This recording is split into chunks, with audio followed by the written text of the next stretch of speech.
Luke, it's only been about 12 hours since we last spoke. You must be getting a bit bored of me now. No, I love you, mate. You know I love you. I think you've got some good questions. I think you've been brilliant this year.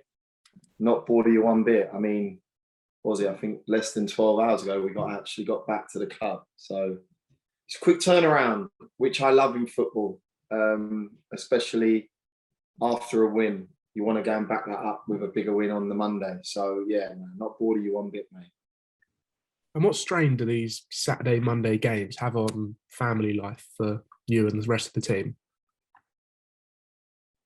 Listen, my wife's fantastic. My kids are fantastic. The chairman alludes to them at all our awards that they're footballing widows. So they know full well, they know the rules in terms of when it comes to games and weekends. I think they got a family day planned with her side of the family tomorrow. It is what it is. I've got into this career. I love it. Wouldn't have it any other way. It's an entertainment business. So the Christmas period's always busy. The Easter period's always busy. Maybank holiday's always busy, but you get your rewards if you're successful, and you get your rest when it comes to the back end of May and the whole of June. So yeah, horses for courses, mate.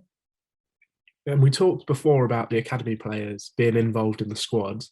We did see Pace Academy George Joyce in the squad yesterday. He was on the bench.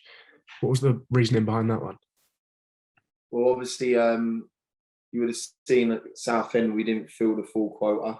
That was a late one with regards to record and not being fit.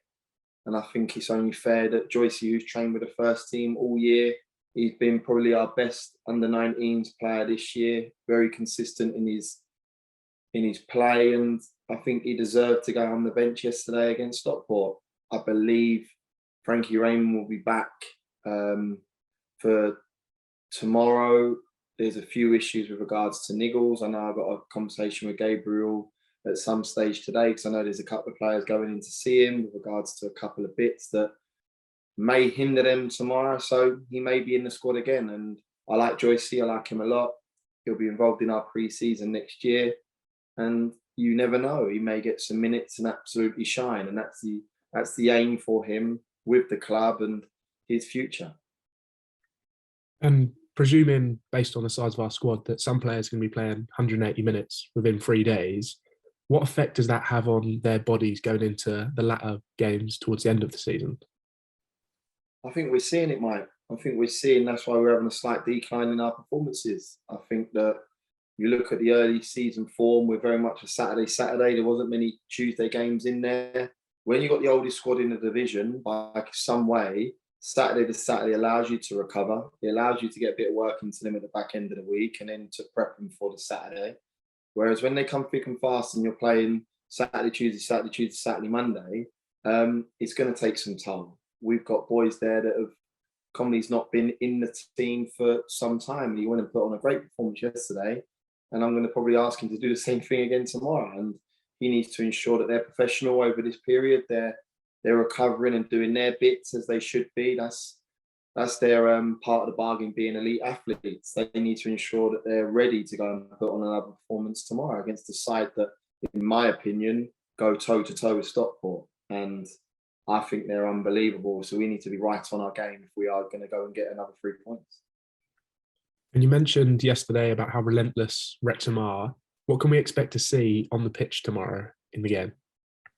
So I watched another 2 games this morning. I was double early doing another couple of games in terms of the report. Fired that across to the staff. Got the match scripts and the aims in terms of where we see things. They're great.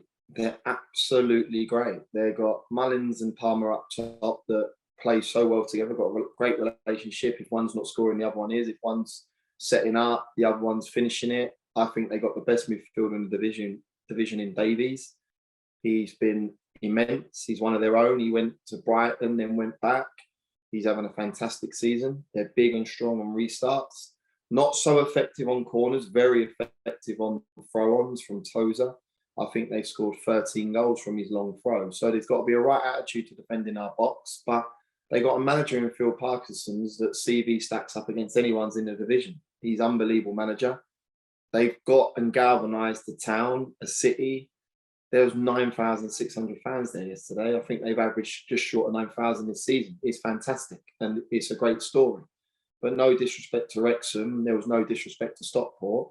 It's about what we do and how we go about our business. And I do genuinely believe there's chinks in their armour. I do genuinely believe that we owe them on 2 occasions. We went down there in the trophy and then again in the league where they handed it to us.